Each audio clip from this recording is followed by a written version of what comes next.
Exercise 3.2 question number 19 दिया है। किसी व्यापार संघ के पास 30,000 रुपयों का कोष है। कितने रुपयों का कोष है? 30,000 रुपयों का कोष है, जिसे दो भिन्न भिन्न प्रकार के ब्रांडों में निवेश करना है। प्रथम ब्रांड पर 5% वार्षिक तथा द्वितीय ब्रांड पर 7%, ये 7 है, 0 नहीं है, ये वार्षिक ब्याज प्राप्त होता है। तो आव्यूह गुणन के प्रयोग द्वारा निर्धारित करना है कि 30,000 रुपये के कोष को ऐसे दो प्रकार के ब्रांडों में निवेश करने के लिए किस प्रकार बांटें जिससे व्यापार संघ को प्राप्त कुल वार्षिक ब्याज इतनी और इतनी हो। ठीक है, तो सबसे पहले इसने क्या है, प्रथम ब्रांड पर 5% ब्याज। तो मान लेते हैं यहाँ पे, माना कि 5% ब्याज पर दिया गया धन बराबर x रुपये। हमने मान लिया है कि 5% पे जो पहले ब्रांड को दिया गया था वार्षिक ब्याज पर धन, वो 5% है। ठीक है, 5% पे दिया हुआ x है, हमने x रुपये मान लिया है। तो टोटल कितना था उसके पास? 30,000। ठीक है, कितना था? 30,000। अगर हम 30,000 में से x माइनस कर देंगे तो 7% वाला निकल आएगा। तो यहाँ पे लिख लेते हैं 7% ब्याज पर दिया गया धन बराबर 30,000 माइनस x रुपये। देखिए, पहले क्वेश्चन को एक बार ठीक से पढ़ते हैं। इसने कहा है कि एक व्यक्ति के पास या एक व्यापार संघ के पास 30,000 रुपये हैं। ठीक है, उसके पास 30,000 रुपये हैं, तो उसे पहले वाले ब्रांड पर तो उसने 5% ब्याज पर उसे पैसे निवेश किए और दूसरे वाले ब्रांड पर 7% निवेश किए। अभी ये पूछना चाहता है कि उसे इतने रुपये मतलब फ़ायदा हुआ है। एक क्वेश्चन के लिए 1,800 रुपये का उसे फ़ायदा हुआ है 5 और 7% पे ब्याज देने पर। तो इसने पूछा है कि उसने 5% पे कितने ब्याज पे रुपये उठाए हैं और 7% पे कितने ब्याज पर उठाए हैं। ठीक है, तो हमने 5% वाले क्या मान लिए? x रुपीज़, और 7% पे उठाए हुए वाला जो धन था वो मान लिया हमने 30,000। टोटल में से अगर हम 5% वाला घटा देंगे तो 7% वाला आ जाएगा। तो अब हम यहाँ पे इसका क्वेश्चन फर्स्ट करते हैं। इसे यहाँ पे जो ब्याज प्राप्त हो रही है, कुल वार्षिक ब्याज, वो कितनी है? एक क्वेश्चन के लिए ब्याज है इसकी वर्ष के अंत में, ये अंत में ही तो मिल रही है इसे। देखिए, कुल वार्षिक ब्याज है तो अंत में ही मिलेगी वर्ष के। तो कुल ब्याज कितनी होगी? कितनी है इसे? 1,800 रुपये मिली है। ठीक है, 1,800 रुपये मिली है। अब हमने 5% वाला कितना माना है रुपया? x। ठीक है, जो हम पहले लिखते हैं उसे हम पंक्ति आव्यूह में लिखेंगे और जो बाद में लिखेंगे उसे हम स्तंभ आव्यूह में लिखेंगे। पहले पंक्ति आव्यूह, ठीक है, और फिर बाद में स्तंभ आव्यूह, इस प्रकार से लिखेंगे। तो 5% पे दिया गया धन कितना है? x रुपये, और 7% पे दिया गया कितना है? 30,000 माइनस x। ठीक, अब इसने कितनी प्रतिशत पे दिया है?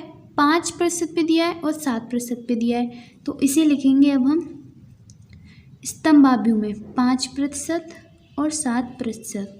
ठीक है, इन दोनों से मतलब ये तो धन हो गया, ये हमारी ब्याज हो गई, लेकिन जो कुल ब्याज रुपये में निकाल के आई है वो कितनी है? 1,800। कितनी है? 1,800। अब हम मल्टीप्लाई करते हैं, गुणा है ना, यहाँ पे गुणा का चिन्ह है, क्योंकि यहाँ पे ना तो प्लस लगाए ना माइनस लगाए ना डिवाइड लगाए, तो किसका मानते हैं हम? मल्टीप्लाई का चिन्ह ही मानते हैं। अब इसका इसमें करेंगे तो क्या होगा? पहले तो ये देख लेते हैं होगा कि नहीं। तो इसमें कितनी पंक्तियाँ हैं? एक पंक्ति है। स्तंभ कितने हैं? 1-2 स्तंभ हैं, तो 1/2 का आव्यूह है ये। और इसमें पंक्तियाँ कितनी हैं? 2 पंक्तियाँ हैं, और स्तंभ कितना है? 1। यानी इसके n और इसके m दोनों इक्वल हैं, तो इसका मल्टीप्लाई संभव है। अब इसे करते हैं सॉल्व। अब इसका गुणा करेंगे तो इसका इसके साथ करेंगे तो कितना होगा? x into 5% plus 30,000 minus x into 7% is equal कितना है 1800। ठीक है, अब x का 5% पहले परसेंट को संख्या में करेंगे तो किससे डिवाइड देते हैं 100 से, प्लस 30,000 माइनस x इंटू 7/100। ठीक है, अब हम इसका एलसीएम ले लेते हैं। इसका क्या लेंगे हम एलसीएम, और इक्वल में क्या लिखा है 1800। ठीक है, अब इसका एलसीएम ले लेते हैं। एलसीएम कितना आएगा इसका 100 ही आएगा। 5x यहाँ पे मल्टीप्लाई कर लिया 5 का x में, प्लस इसका इसमें करेंगे तो 7 का, पहले देखिए लिख लेते हैं 30,000 minus x into 7 is equal 1800। ठीक है, 5x प्लस अब इसका इसमें मल्टीप्लाई करो तो इतना हो जाएगा 2,10,000। ठीक है, माइनस 7x, अब अपॉन में कितना है 100 इज इक्वल 1800। ठीक है, इसका क्रॉस मल्टीप्लाई कर लेते हैं। यहाँ पे 1 है इसके नीचे, और यहाँ पे इसका इसका करेंगे, इसका इसका करेंगे तो देख लेते हैं 5x plus minus 7x is equal 18। 100 का करना है इसमें तो 2 0 तो यहाँ पे पहले ही है, इसका करेंगे तो कितनी हो जाएंगी 4, तो 1 2 3 4। ठीक है, अब 7x माइनस का 7x और ये प्लस का 5x है। ठीक है, माइनस का 7x और प्लस का 5x, तो कितना बचे यहाँ पे माइनस का 2x। ठीक है, इसको ये हो गया हमारा 18,000, और इसको इधर लेके जाएंगे तो कितना हो जाएगा 12,40 हो गया हमारा यहाँ पे। अब इसे सॉल्व करेंगे, माइनस का 2x, ये कितना बचा हमारा, ये बचा माइनस का 30,000। देखिए सॉल्व करके देख लेते हैं, यहाँ पे देख लेते हैं। ठीक है, कितना है हमारा 2140 और 1840, 0 0 0 0 11 माइनस 8, 11 माइनस 8 कितना होता है 11 माइनस 8 होता है हमारा 3। ठीक है, और यहाँ पे कितना हुआ 1 में से 1 गया तो 0, तो ये हमारा कितना आ गया 30,000। ठीक है, माइनस से माइनस कैंसिल हो जाएगा, यहाँ पे माइनस से माइनस कैंसिल हो जाएगा, तो ये क्या होगा 2x इज इक्वल 30,000। अब 30,000 है, x का मान निकालना है तो कितना हुआ 30,000/2, तो कितना हुआ फाइनली 15,000। ठीक है, कितना हुआ 15,000,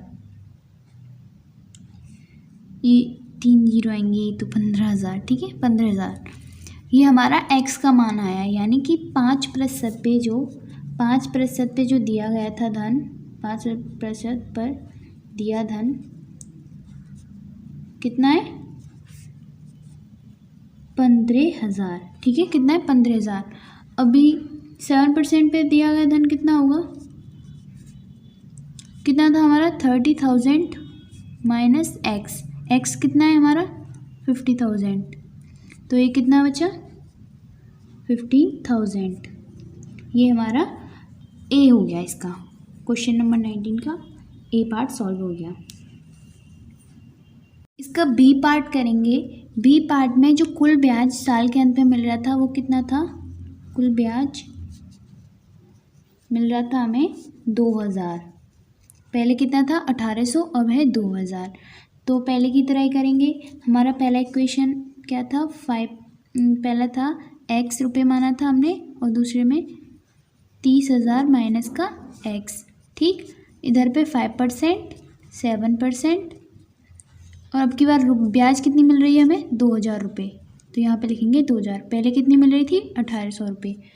पहले की तरह ही करेंगे, x into 5% plus 30,000 minus x into 7% is equal 2,000। ठीक, अब इसका करेंगे तो कितना हो जाएगा 5x/100 प्लस का, इसका डायरेक्ट ही कर लेते हैं मल्टीप्लाई करके, कितना आया था हमारा 2,10,000 माइनस का 7x अपॉन 100 इज इक्वल 2,000। ठीक, आगे करेंगे इसे तो 5x प्लस का 2,10,000 माइनस का 7x इज इक्वल, ये कितना हुआ 1 2 3 4 5 3 5, तो ये हमारा 2, ये 1 क्यों हुआ 1 2 3 4 5। ठीक, ये हमारा 2 लाख रुपए हो गया। तो कितना हुआ माइनस का 2x इज इक्वल 250 माइनस का 2140।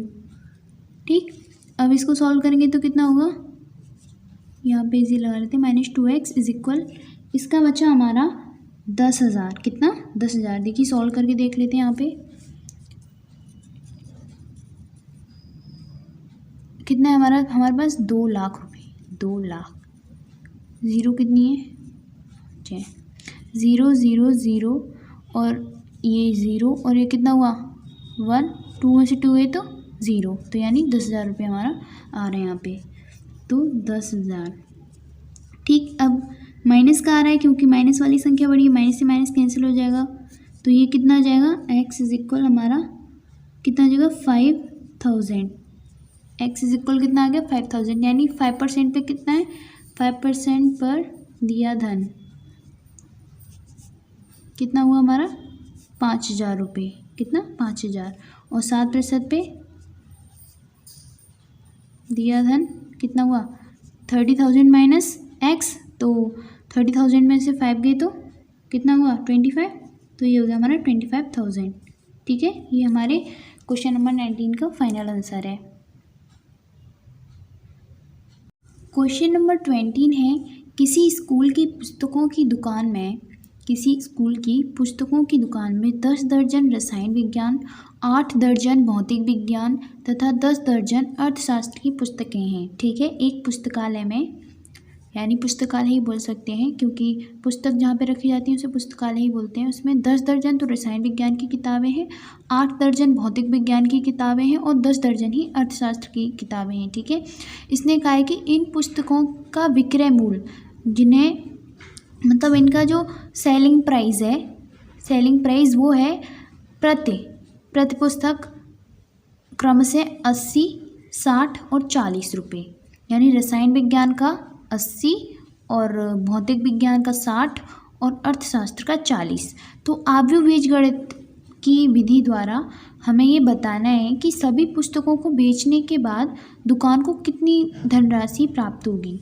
ठीक है, तो पहले हम लिख लेते हैं कि रसायन विज्ञान की किताबें कितनी हैं उस दुकान में। रसायन विज्ञान की पुस्तकें कितनी है 10 है, दर्जन है, एक दर्जन में संख्या कितनी होती है 12, तो हमारे पास कितनी है 10 दर्जन, इसमें 12 का मल्टीप्लाई कर देंगे तो पुस्तकों की संख्या कितनी निकल के आ जाएगी हमारी 120। ठीक है, और रसायन की हो गई। अब आती है भौतिक विज्ञान की कितनी है, भौतिक विज्ञान की हमारी है 8 दर्जन यानी 12 × 12 तो कितना हुआ 96। ठीक, अब क्या है हमारे पास अर्थशास्त्र, तो अर्थशास्त्र की पुस्तकें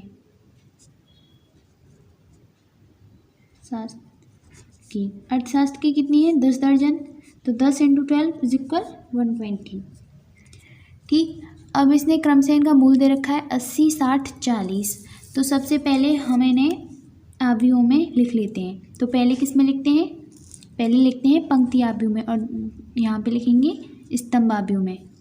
पहले जो चीज़ दी हुई होती है उसे हम पंक्ति आव्यूह में लिखते हैं। तो हमें पहले क्या दी हुई है, पुस्तकें दी हुई हैं, तो पुस्तकें लिख लेते हैं 120, 96 और 120। ठीक, और इनका जो मूल्य है वो कितना है प्रति किताब 80, 60 और 40। ठीक, और अब हमें इन दोनों को क्या करना है क्रॉस करना है। तो पहले देख लेते हैं क्रॉस संभव है या नहीं। इसमें कितनी पंक्तियां हैं, एक पंक्ति है, और स्तंभ कितने हैं, 1 2 3 स्तंभ हैं। इसमें पंक्तियां कितनी हैं, 1 2 3 पंक्तियां हैं, स्तंभ कितना है, 1 स्तंभ है। तो इसका मल्टीप्लाई संभव है क्योंकि इस पहले आव्यूह की m इंटू एन, एन की संख्या यानी स्तंभों की संख्या दूसरी वाले आव्यूह की पंक्तियों की संख्या यानी m के बराबर है, तो इसका मल्टीप्लाई संभव है। अब हम इसे सॉल्व करते हैं। तो 120 का 80 में करेंगे, 120 का 80 में करेंगे तो कितना आएगा 9600 प्लस, अब 96 का 60 में करेंगे तो कितना आएगा 6 6 36, 3 कैरी, 9 6 15, 15 और 3 कितना होता है 15 और 3 57, और पीछे क्या है 0 प्लस, अब 120 का 40 में करना है तो कितना हुआ 0 0 4 2 8 और 4, ठीक, ये हमारा आ गया। अब इन तीनों को ऐड करके कितना आएगा 0 6, क्योंकि 6 है, 8 6 और 7 कितना 120, और इसका कितना वो 5 4 9 9 18 और 2 20। तो ये हमारी इनका मूल्य आ गया, कुल मूल्य आ गया। इन सारी पुस्तकों को बेचने के बाद इसका कुल मूल्य कितना आ गया 20,160 रुपये। कितना 20,160 रुपये। तो ये हमारा क्वेश्चन नंबर 20 भी कंप्लीट हो गया।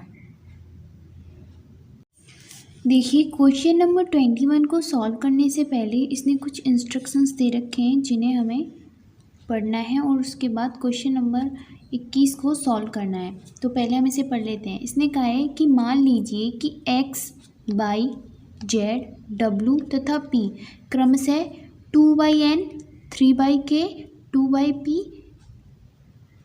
n/3 तथा p/k कोटियों के आव्यूह है। यानी कि ये जो है आव्यूह है और यहाँ पे इनकी कोटियाँ दे रखी है क्रमशः, ठीक है। तो नीचे दिए हुए प्रश्नों को हल करना है। तो क्वेश्चन नंबर 21 है, इसने कहा है कि py प्लस wy के परिभाषित होने के लिए n, k तथा p में क्या प्रतिबंध होगा, यानी n के p में संबंध पूछा है। तो हम इसे करते हैं। तो पहले हम देख लेते हैं p को इसने कौन सी कोटि का आव्यूह माना है। p को 1 2 3 4 5, तो यहाँ से कहते हैं 1 2 3 4 5। तो p को इसने माना है p इंटू k कोटि का आव्यूह, ठीक है। अब यहाँ पे y लिखेंगे, y कौन सा है नंबर सेकंड पे 3/k, y की कोटि क्या है 3/k, और साथ में ही इसने प्लस में दिया है w की क्या है 4 पे है, तो 4 पे n/3 इसकी कोटि हो गई। अब क्या है y की कितनी है, यही सेम 3/k, ठीक। अभी पहले देख लेते हैं इनका मल्टीप्लाई जो है वो हो रहा है कि नहीं, ठीक। देखिए इसका तो हो रहा है क्योंकि इसका पहले वाले आव्यूह की m इंटू एन यानी n की संख्या और दूसरे वाले की m की संख्या इक्वल है, इसका मल्टीप्लाई हो रहा है। अब यहाँ पे देखते हैं यहाँ से हमें क्या मिलेगा।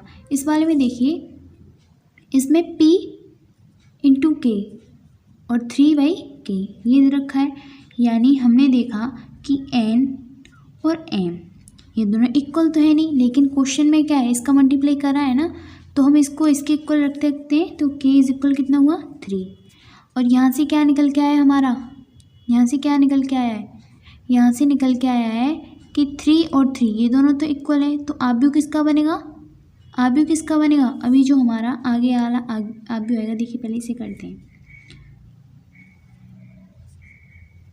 ये इसका कितना हुआ k/3, इसका तो k इज इक्वल 3 आ गया, इस वाले आव्यूह का तो k इज इक्वल 3 आ गया, प्लस में इसका क्या आएगा, देखिए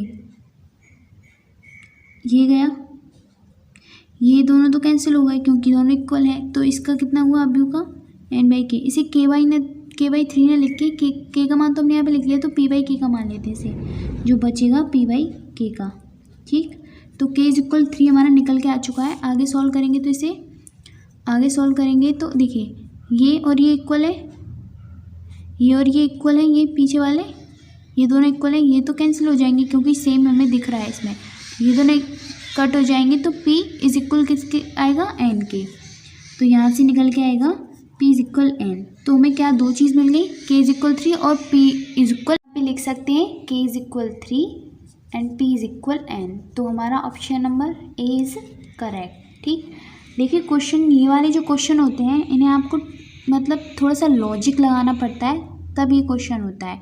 वैसे ये क्वेश्चन पेपर में 1 नंबर में ही पूछा जाएगा ज़्यादा, तो आपको यही सब करके फॉलो आपको ये करना है क्वेश्चन। ठीक है, अब इसका 22 वाला क्वेश्चन है, 22 वाला क्वेश्चन है वही इसी की तरह है।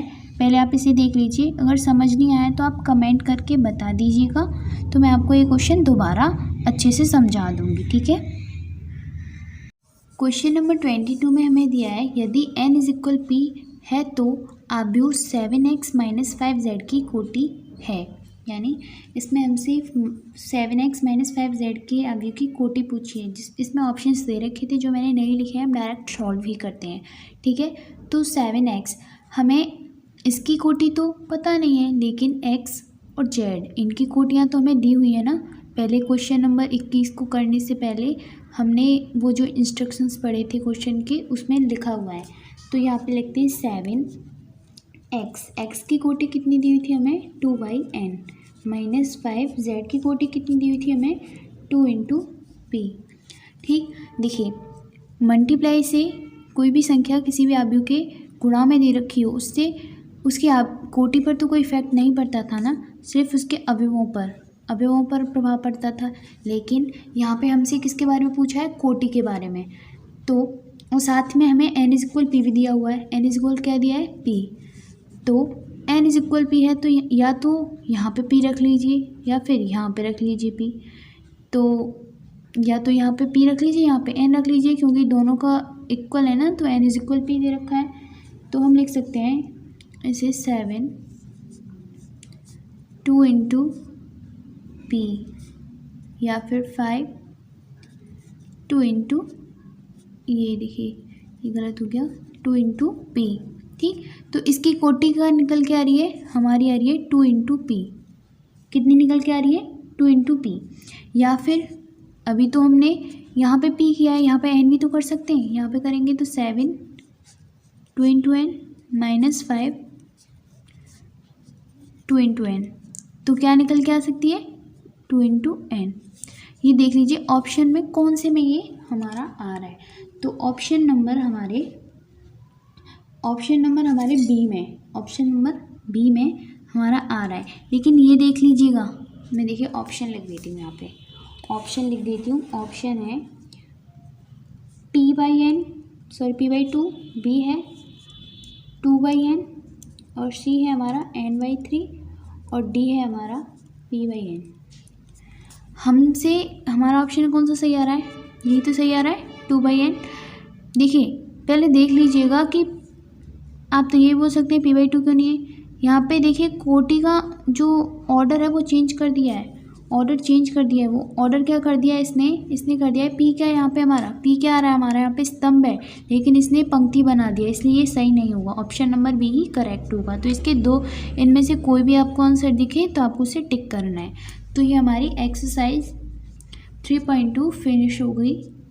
अगर आपको इस एक्सरसाइज में से कोई भी क्वेश्चन परेशान कर रहा हो, कोई भी डाउट हो या फिर एग्जाम्पल से रिलेटेड कोई भी डाउट हो तो आप पूछ सकते हैं कमेंट करके। उसके लिए मैं अलग से वीडियो बना के आपको अच्छे से समझा दूंगी। अगर आपको ये वीडियो पसंद आया हो तो वीडियो को लाइक करिएगा, चैनल को सब्सक्राइब करिएगा और क्वेश्चन समझ ना आए तो कमेंट करके ज़रूर बताइएगा। So thank you for watching this video.